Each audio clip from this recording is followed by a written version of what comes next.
All right, welcome in everyone. Welcome to Leupold Live. We were talking earlier. I had something in my brain. So welcome in. My name's Nick. We got Brent here with us today. So today we're going to talk about technical service, and that is the when you call 1-800-Leupold or send an email, actually goes to Brent and his team back there. So Brent, tell me a little bit about yourself. How long you've been at Leupold? Kind of like what you do on a daily basis here, right? So I've been at Leupold a little over 2 years now. Actually, I think today is actually my 2-year anniversary. Oh, seriously? So, yeah, congratulations. Right? Woohoo! You get a multi-tool, right, or something? Exactly. We do little gifts for anniversaries. So, yeah. I think I got a barrel vise because I needed one. Oh, a barrel vise too. That's right? awesome. Yeah, right? Nice. It's always the little tinker toys. Tangent. All right, back to you. So yeah, I've been here about 2 years, working technical service. Anytime you do send us an email or shoot us a question on Facebook, ask a question on the website, call in, any of that stuff, it's coming to me or one of the other probably 12 dudes that works back there. Yeah, we lovingly refer to technical service in the building as the fishbowl. Kind of when you walk down the main hall, that's the only office in the building that has a bunch of windows that you can see through. It's kind of like the zoo. It's like a little aquarium. You don't want to feed them. You don't want to stick your hand in there or anything like that. No, actually, all the guys in there are super great. And the cool thing that I kind of want to talk about now is how passionate everyone in there is about hunting and shooting and kind of what they do. Definitely. You can't really survive in that world if you're not passionate about it. Yeah. You got to know your stuff and you got to live the lifestyle too. So yeah, you have a military background, right? Yep. You want to talk a little bit about that? So yeah, I was in the military for just shy of 10 years. Yeah. Deployed 3 separate times. I was a 11 Charlie, so indirect fire infantryman. Nice. It's jokingly referred to as the smart 1/3 of the infantry. The smart 1/3. Hopefully we didn't offend some people out there. But I think that's really important too. So when you're calling someone up, you're just not getting someone like, we don't have a call center in India. Yeah. There's no, right? We're here. It's not going over there. Like, you're going and you're talking to people who have real world experience with the product, have used it to, save lives, right? And as your daily job, right? Yeah. So that's really important. So talk about kind of what you do on a daily basis, right? Well, actually, I should say you're not in the fishbowl. No. So he escaped a little bit. Yep. He actually sits next to me, Yep. and I get to hear his technical service calls for the latter half of the day, which is interesting. Right? I actually like hearing. I get to hear all those questions and stuff that people have. And then we talk about guns and stuff over the cubicle wall too. Yep. So yeah, what's an average day for you like? Well, usually pretty easy. Come in and start answering calls. I mean, depending on the time of year, sometimes there's a lot of stuff going on. Sometimes there's not.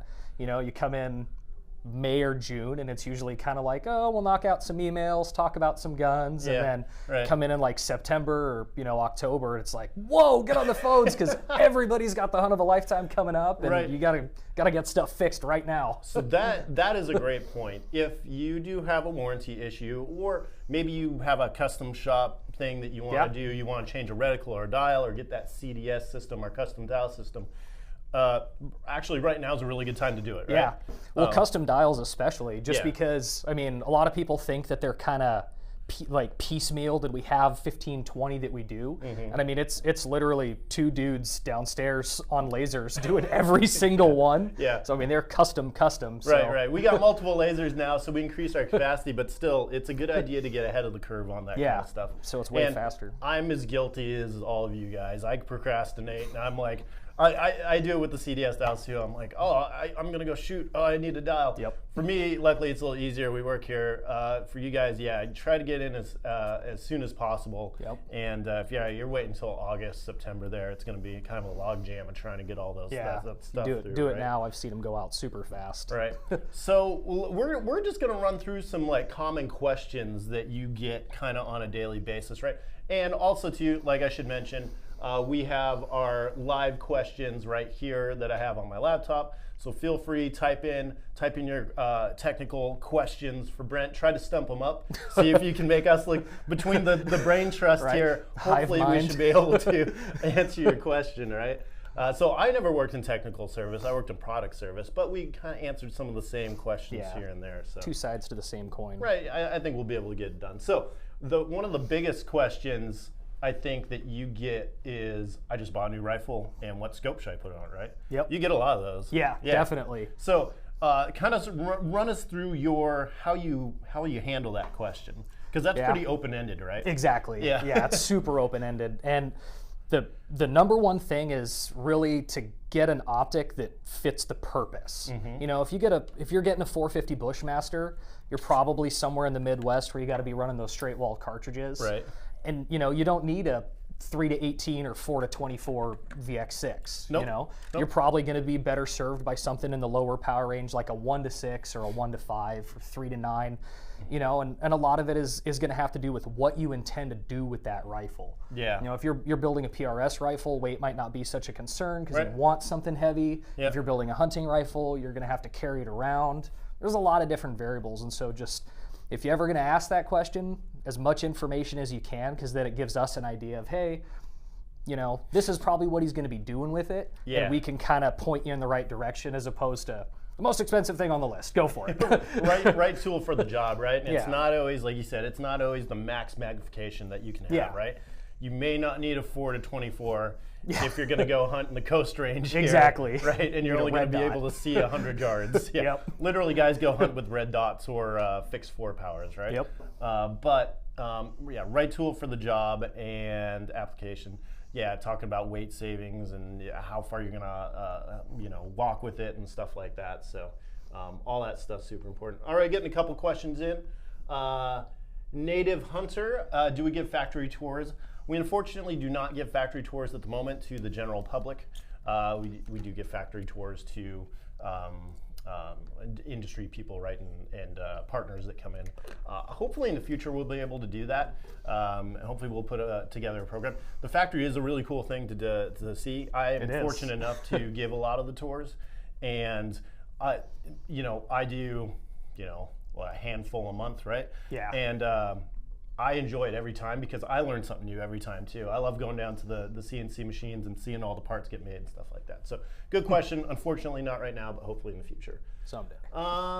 Yeah. I'm going to totally screw up this name. Orionu? Oh, yeah, that was bad. When are the new VX5 high powers going to be available? They're going to be launched at NRA's, like the official launch. I think we probably will have some for sale at the NRA show, and then after that they'll be shipping. So that's the new 4-20 and 7-35 VX5 HD.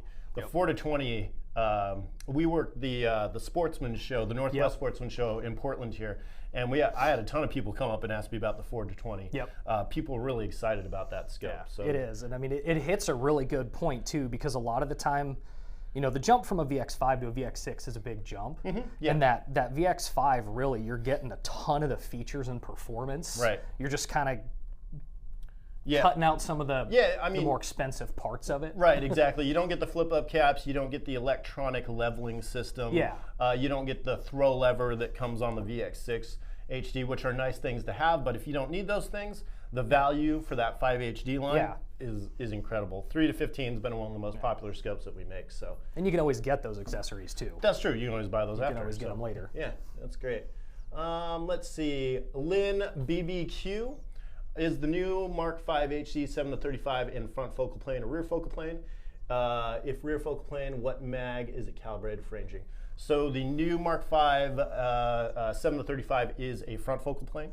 Right now, all the scopes are front focal plane in that Mark V line, though you will see some rear focal plane scopes coming maybe later this year, depending, maybe the start of next year. I know the engineers are working on it, and there's some request for that. So there is the 7-35 that with the TMOA plus in it too. Yeah, the 5 HD, right? No, Mark V or Mark V. The Mark V rear focal plane TMOA. Yeah, yeah, that's what's coming. Yeah, that's right. So in the future, not right now. Front focal, just right now. So Alpha Wilkes, Mark V. 1-6 or 1-8 in the future? You know, I don't have an answer for that on the Mark V. I'm not sure. I know we do have a new low power variable optic. I think that's probably all I can probably say at the moment. That will be out hopefully later this year, and you are going to be really impressed with it. I know Grantham, my buddy Mike, just did a video. If you don't know Grantham, type in Grantham to YouTube and you'll be entertained for hours. Right? You'll go down that YouTube rabbit hole. But he just did a review on the Mark 6 1-6. He had a really positive review. He had some, not complaints, but some stuff that he would like to see changed. And that new scope, I think, will check all those boxes of the stuff that he wanted changed. So, interesting stuff. I mean, I ran a Mark 6 1-6 for almost a full year shooting multi-gun. And actually the stuff he pointed out that he would change is the reason I switched to a VX6 1-6. And now that new one's coming out. And now that new one's coming out, we all know what we're going to be putting on our low power variable optic rifles. So, that actually, I scanned over that. You shoot some competition stuff too, right? So what do you shoot? I shoot a lot of multi-gun. I think that's a blast. Just the military background. I'm really comfortable with the AR platform, and pistols are fun. Shotgun is. It's an experience. We were talking about this the other day. I was really excited, actually. My buddy Dave, who's local here, he runs a lot of 3-gun matches. He was telling me that they're changing the rules for this year, and they're going to allow you to shoot the shotgun portion of the stages with pistol. So you can actually make it a 2-gun competition. And for me, I was like, that opens up the door for that, because I'm just not a shotgun guy. I don't practice it enough. I don't got a fancy shotgun. Well, and that's it's real limiting too, because if you don't have a 3-gun shotgun, you're not going to be super competitive. Right, you got to have all the caddies and learn how to quad load, and I'm just like, I don't have time for that. You also shoot some long range competition too. We've been talking about that because I've been getting into that also too. So you got some matches on the calendar that you're going to hit up? I do. Got a couple local ones that look pretty fun. Nice. We should have a blast doing. Awesome. Yeah, I'm excited for that. That season's coming up too. So let's see. Let's jump back down to some more common questions that you get. Oh, probably number one question. I can't zero my scope. My dial won't rotate left or right far enough, right? You get that one all the time. And like I said, I listen into his calls and I hear that one quite a bit. So we kind of runs through the troubleshooting that you do on the phone when someone has that issue. So 99.9% of the time when you're running into that issue, it's caused by some sort of misalignment somewhere between the scope and the rifle itself. Because at the end of the day, the scope just has a finite amount of adjustment. That erector system in there can only move so far. And if whatever's holding the scope on top of your rifle is pointing it off one way or the other, no matter, you're never going to be able to get it back on.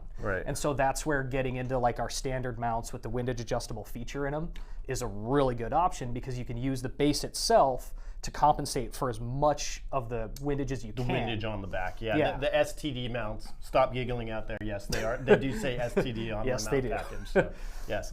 But there's another huge benefit to that too, is because your scope tube is a cylinder and your erector system's a cylinder, the farther out of center you go, the less of the opposite axis of travel you have. I think that's a big thing that, the scope to me is one of the most misunderstood parts about the whole rifle setup, because you can't open up the scope and I don't know what it looks like. I know what the inside of a rifle looks like. You take it apart and clean it all the time.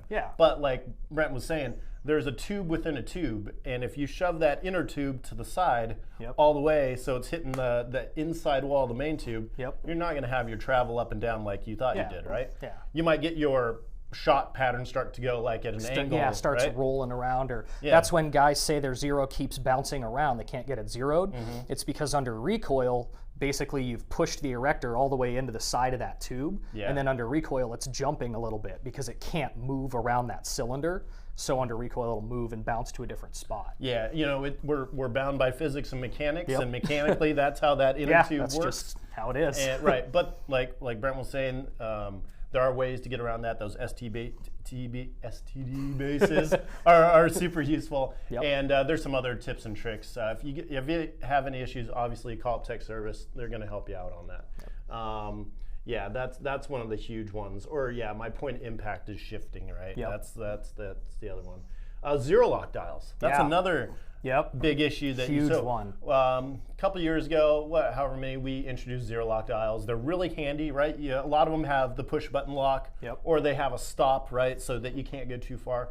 But the problem is when you're sighting them in, you might run out of adjustment, right? You hit that stop and people think, well, the the scope's out of adjustment. Exactly. Right. So how do you troubleshoot that? Yeah. So that one is a pretty new one, just because of how we came out with the zero lock, and a lot of stuff is now having zero stops from the factory. Yeah. What we run into is scopes come from the factory at their mechanical center, so they have equal travel in every single direction.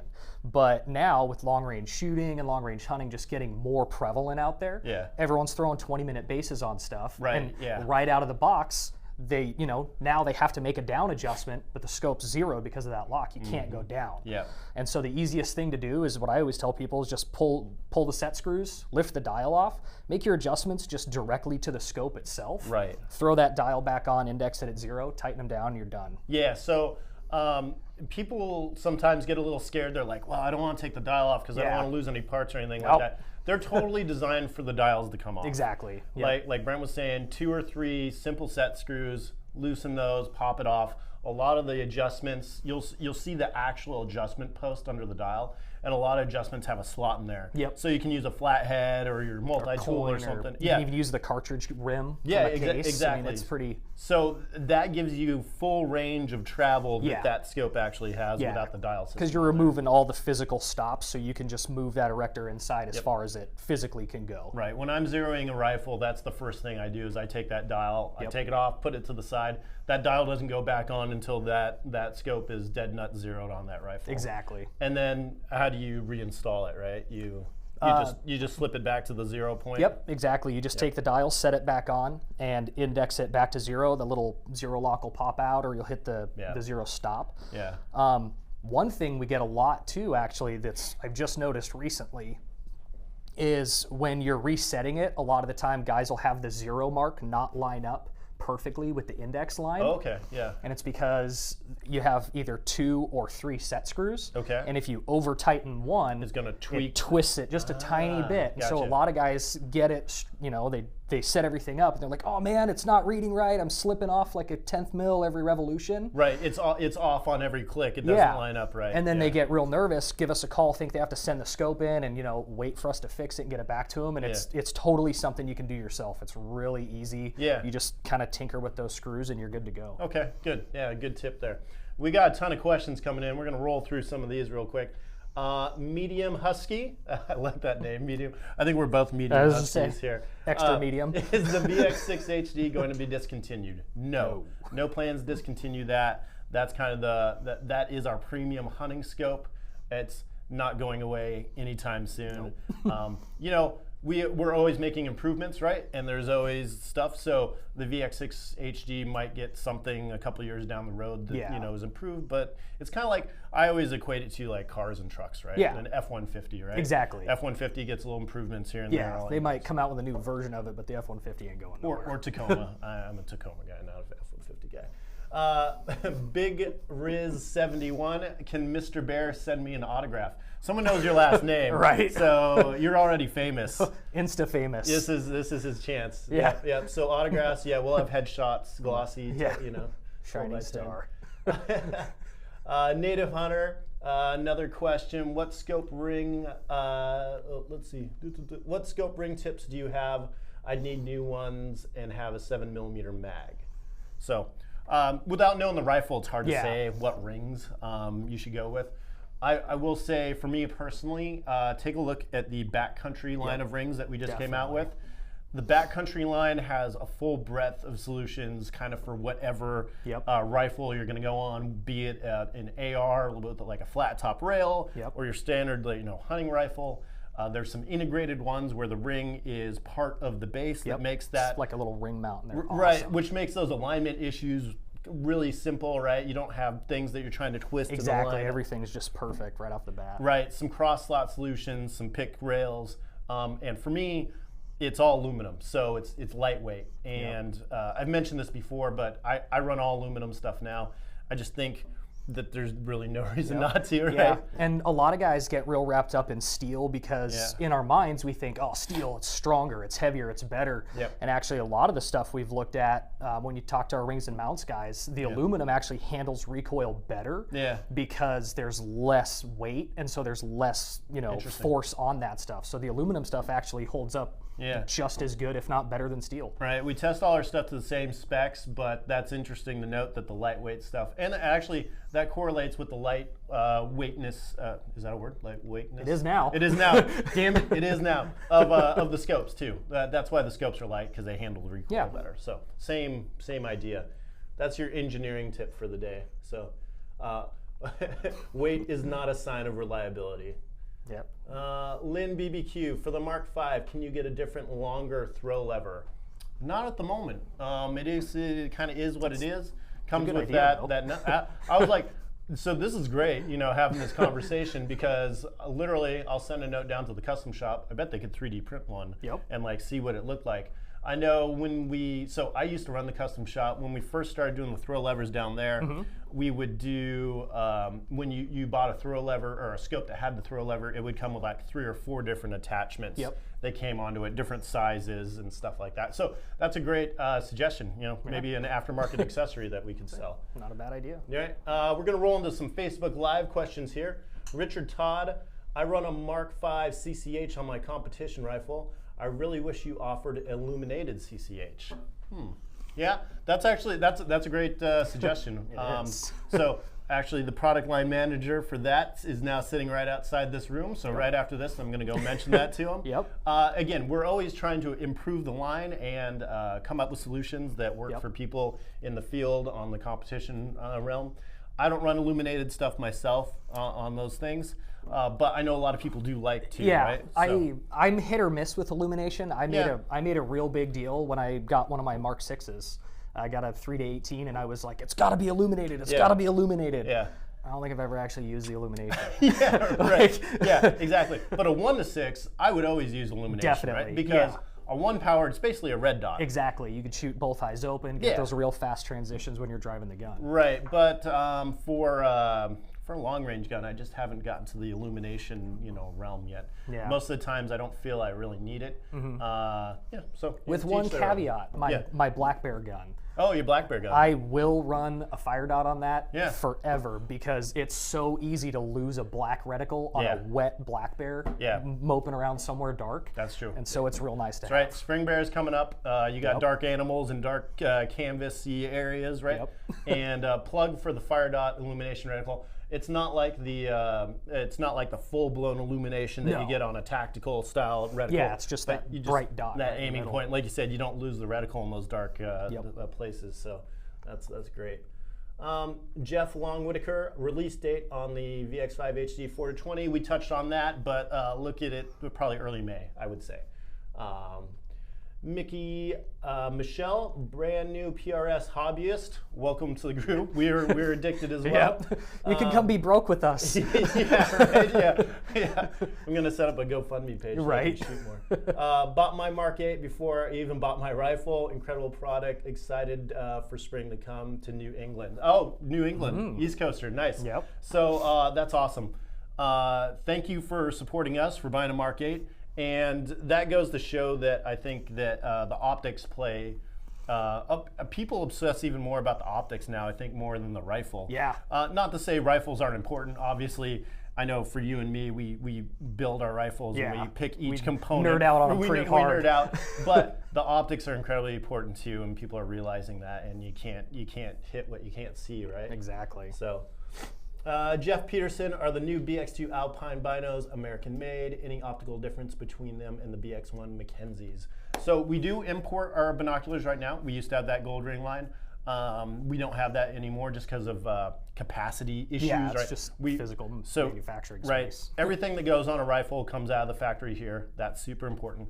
We do import observation stuff.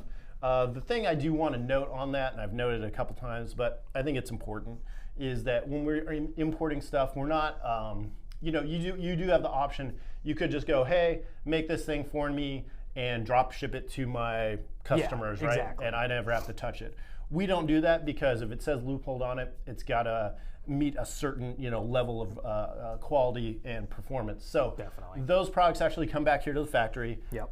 You'll see the inspection team going through boxes, opening them up, testing product before it gets sent back out. Definitely. So we're really stringent about our quality control on that kind of stuff, even though it is built overseas and imported. Yeah. It's stamped on the bottom. We're not, we tell you. So Yeah. I wish it was made here. I wish we had the facility to make it here. We just don't have the capacity right now. So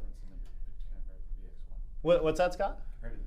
Oh, sorry. Yeah. My producer here is telling me that I missed part of that question. Difference between the Mackenzie, the BX1, the BX2.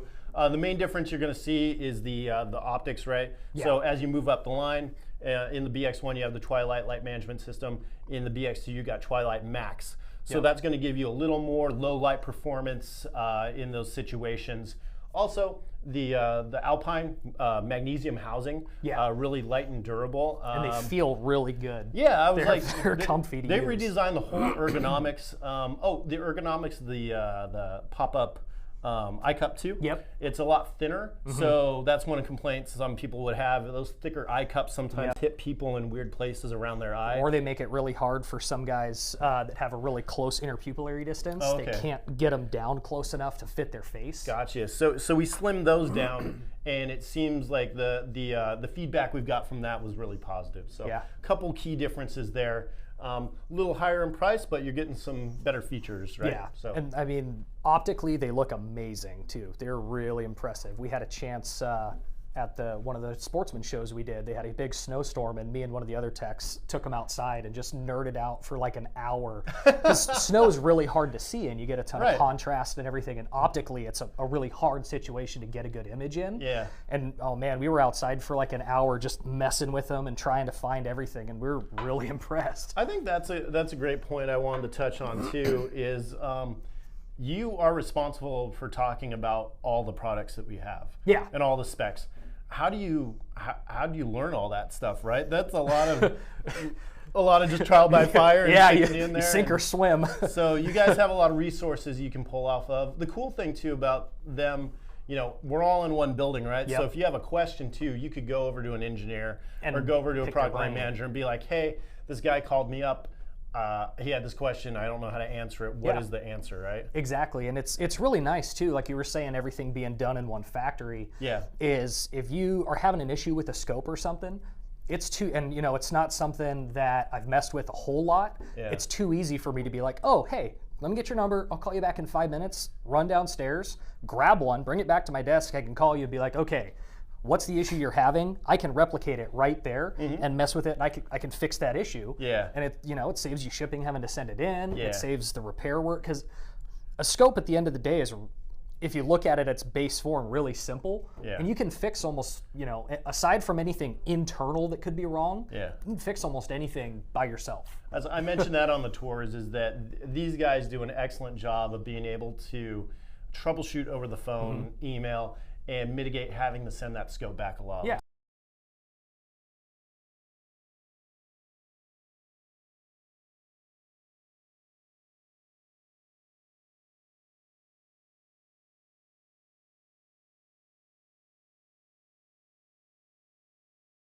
And they have the same scope in their hands that the customer has, and they're playing around with it, trying to replicate that same thing, right? That the consumer is experiencing.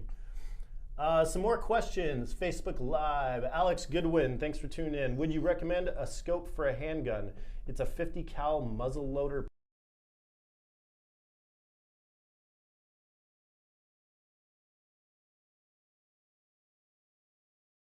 What do you put on that? Well, I would probably go with, we do have a VX3 variable power in our handgun scope line. That would be a really good choice, just because you can change that magnification power being a muzzleloader. Yep. You do have, you can load it hot, you can kind of download it a little bit, you have some options there. Yeah, and especially a pistol, a regular scope's not going to work, right? Because you need to have that right eye relief, which is the distance from your eye to the scope. Yep. And obviously, if you have a pistol, that eye relief is going to be different. So you're going to want to look for a scope that has the EER designation, probably. So extended eye relief. Yep. And that's going to put you at that right distance. Like you were saying, that VX3, 2.5 to 8, I believe. Yep. That thing is, for a long time, Smith & Wesson 500s and stuff. People that was it. Get those and, so have their buddies shoot them and watch, watch the carnage ensue. Exactly, just see what happens. A lot of people put those 2.5 to 8s on there. That's a great option for that. So, yeah. All right, Jacob Brown, what ratio would you recommend for optics and rifle money-wise? How much should one spend on optics depending on how much the rifle costs? That's a great question, Jake. That is a rabbit hole. Oh, man, how much time do we have? Yeah, I mean, you can, like I said earlier, a lot of it just depends on getting the right tool for the job, you know? If it's a home defense AR or something you're gonna compete with or service rifle or something, you can get a lower magnification power scope that's gonna give you a great optical quality and not break the bank.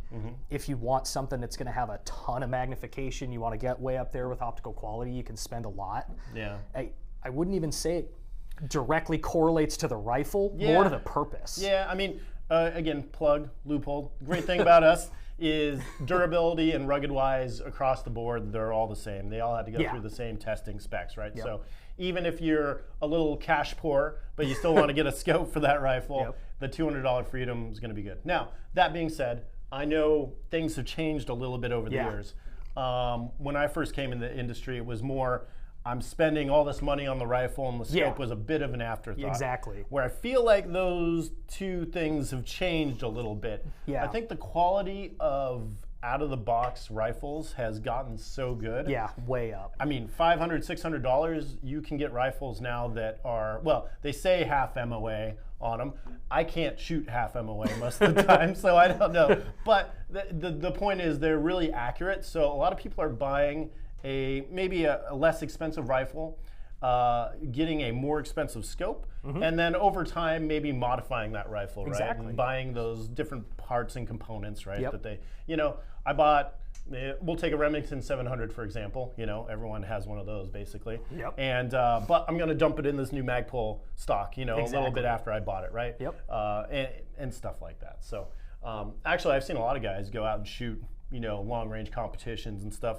Standard Remington 700 action, put in that different chassis, whatever, or stock, whatever it is, and with like a nice, you know, a VX5 HD or something on top, and you know, away you go. LRP, throw it in a, throw it in a Bell Carlson stock. I mean, you have a PRS rifle for sub $1,000. LRP, that's a great, again, another plug. If you're getting in the long range, there was a couple questions about people getting in the long range and stuff like that. Look at the LRP line. It was based off the Mark IV line, improved Mark IV basically, some different adjustments and throw a lever and stuff. For sub $1,000, you can get a really precise, accurate long-range scope. Front focal, rear focal, mil, MOA, whatever your flavor is, look at the LRP line. So. Multiple revolution dials, everything. Let's see. Native Hunter, are you guys going to have an answer to the SIG BDX? So I know that BDX system has gotten pretty popular. I mean, it's something new, right? And I've actually got to shoot it once at a range day. Shot it, and it worked. But there was some drawbacks personally. I won't get into those that I think. But we're always innovating. We're always doing stuff here at Leupold that's kind of pushing the boundaries. Now, with us specifically, I can't say if we have anything like that coming out. But I know the stringent testing that we do, it's some system like that has to work all together. We're going to test the crap out of it before we put it on the market. So, stay tuned. Who knows? Might be something coming down the road. What? Regulations. Oh, regulations too. That's true. Scott, my producer, mentioned that there's some regulations too now with that BDX system if you're going to use it for hunting purposes and that kind of stuff. So you got to check your local regs about what they allow as far as electronics like that playing into the role. So, let's see, Brenton Browen from Buffalo, New York, looking for a quick detached one-piece mount, able to sustain a night vision scope, custom shop able to provide a longer mount? Question mark. How many options are there for Leupold one piece? So. We don't really have a technically a quick release mount, right? I know people want that all the time. Well, we have the QR series of rings and bases, which are quick release and they're toolless. That's true. So we do have those. I think he's looking for more like an IMS one-piece mount something deal. with an actual quick release. Right, something that would be like a cam lever or something like that. The issue that we see with those and why we don't do them, and not talking bad about anyone else's mounts or anything like that, but this unit, personally I've seen it, is the camming action on the rail. Each time you do that, you're actually biting into the rail a little bit, right? You're removing a little bit of material, maybe anodized, Cerakote, even metal, aluminum every time. And over time, that grab isn't going to be as secure, right? So that's why all our IMS mounts have the two nuts. It's a 1/2-inch nut. Yeah, 1/2-inch nut with the keeper that goes straight in, right? There's no camming action. But we say quick release. To me, that is quick release because I can take a tool, I go burp burp, and like pop that thing off. Right? Everyone, it's 2019. Everyone's got fix-it sticks now. It's just grab them, loosen them up, and they pop right off. So plug for fix-it sticks. We carry a line of fix-it sticks actually that are specific for our scopes. I have one. I keep one on my belt when I go shooting, and I can't tell you how many times I've used that thing. All the time. All the time, basically. For stuff it wasn't even designed for either. No, well, and a lot of people, if you're at the range shooting with some buddies and stuff, something happens, it's great to have a toolkit right there with you. Just with all the basics in it. Right, and torque, it's all torqued to the right specs and that kind of stuff. Comes in really handy. So good question. We do have a full line of IMS mounts. We have some new ones coming out too. The Mark IMS mount series. That's going to replace kind of the Mark 6 and Mark 8 IMS mounts that we've had. A bunch of different ones for bolt guns, ARs, all the way up to 35 millimeter, all kinds of different flavors. I'll also look at the Mark II IMS too, if you're looking at stuff like that. So, good questions. Let's see, what else? We also want to touch on, let's touch on counterfeits a little bit. Okay. So, I overhear Brent over the cubicle wall, and I hear a lot of these phone calls come in where someone's calling up and they're checking a serial number, right? Why would they check a serial number? For the longest time, checking a serial number was the best way to determine a counterfeit. There's a couple of them that we see constantly, it seems like, to the point that I have like 4 or 5 of them memorized. 8888SC or something like that. You got it. Right? So if you have that serial number, sorry. It's not real. But with the counterfeits, they've actually come a really long way, and now they're even counterfeiting. There's one real scope out there, and 400 of the same serial number that are a counterfeit. They caught on. And so then, it's a constant fight. We actually, our legal person is awesome, and she's constantly fighting that stuff and do what we can to stop it for sure. Yeah, we're not just resting on our laurels about this stuff. We are actively going after these things. It makes us mad internally, as I assume it makes you guys mad because, if you get duped and you have a fake one, I mean, that's, so just be very cautious about where you buy them from. Where you get them from and how much you pay for them are the big indicators. I mean, I'm as thrifty as anyone else out there, and I'm always looking for a deal. But if I see a VX3i for $60, I'm not that lucky. I just know it. If I can buy 50 LCOs for $50 each, the red flag kind of goes up. Exactly. So also, feel the adjustments. The counterfeit ones, they feel like a toy compared to a real Leupold too. Now I know a lot of you may not have experience. We handle scopes all day long, but you'd be able to tell the click adjustments. They just don't feel right. The image quality is really bad. The anodize is bad. That's usually a real good giveaway is either the badging is wrong or the anodizing just looks painted on, I guess you could say. It just looks kind of flat and weird. Also, if the instruction manual is worded oddly, that's a red flag too. What's that? Yeah, that's right. Online, we have our dealer locator. Be sure to check that. That's all our authorized dealers in your area. Those are definitely the people that you're going to want to buy from. A reputable brand, right? So, but like Brent was saying, if you do come across like a used one or something like that, and you have any questions about it, hey, in the shop, call up tech service, give them the serial number, and they'll be able to tell you that's a legit scope or no, that's a fake scope. Yeah, and if we can't tell you based off the serial number, it's just we'll give you our email address, shoot us a couple pictures, and 99% of the time we can tell pretty quick. Yeah, for sure. Yeah, that's good to know. And speaking of, let's talk about our warranty too. So, we created lifetime warranty. That plays in a lot to what you guys do, right? The guarantee, the performance guarantee that we have. And, you know, it doesn't matter if you're the original purchaser, right? Nope. Or if you have a receipt. Yep. Or the first owner or the 50th. Where you got it. Yeah, right? Yep. That's what I always say. Like a used Leupold scope is actually a really good investment because you can buy it and send it in and have it checked out for free, right? It's a lifetime guarantee. So, but we guarantee that performance in the field, obviously, but lifetime warranty too. So you guys are there to help. And I always hear, we go to shows and stuff and we get to talk to you guys face to face, and I always hear great things about our service, right? So I just want to give you and your guys kudos because they're always like, oh, I called up and they took care of my issue and solved my problem and they sent me new set screws or, you know, that part I lost. Yep. So you guys are there to help, again, because you guys shoot and are passionate about it too, and I think you guys treat people like you would want to be treated, right? Exactly. Yeah. I mean, and that's one thing we really, you know, we really try to focus on. I mean, I've had the hunt of a lifetime come up and like, oh man, I can't believe I just stripped this screw out getting ready for a Dall sheep hunt. That's a one, you know what I mean? Like, yeah, right. Yeah. That's a once in a lifetime opportunity. Yeah. And to have something, you know, like a set screw hold you back, you know, no one wants that. So give us a call. We'll do whatever we can to get it turned around and get you squared away. Right. Speaking about warranties, I did want to touch on the electronics warranty too. There's been some confusion about that. So it is a 2-year electronics warranty. That's on all, you know, rangefinders and stuff like that that have those electronic components. Yeah, just the inherently electronic devices. So thermal imagers, rangefinders, trail cameras that we used to do, that kind of stuff. Right. Yeah. The thing is, in good conscience, we can't give a lifetime warranty on that because just like this thing and this laptop, the electronics are going to fail eventually. Electronics do not have a lifetime, performance guarantee. At some point, it's just going to die and not work. And right.